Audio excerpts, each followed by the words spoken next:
Hi everyone, welcome back. In today's tutorial, I'll show you how to upload a video to your Steam profile in 2025.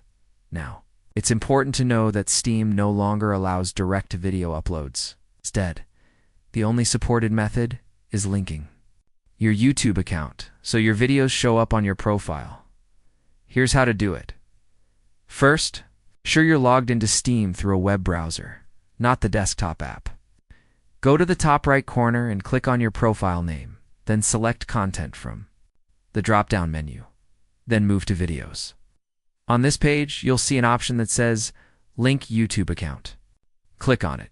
I have already done this, but if it's your first time, follow these steps. A new window will pop up asking you to sign in with your YouTube account.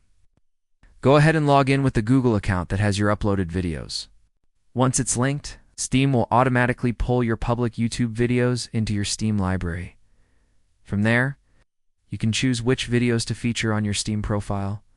To make it stand out even more, you can use the Video Showcase option from the Steam Points shop, which lets you highlight your clips directly on your profile page, and that's it. That's how you show videos on your Steam profile in 2025 using the YouTube link method. For more tutorials just like this one, make sure to subscribe and stay tuned.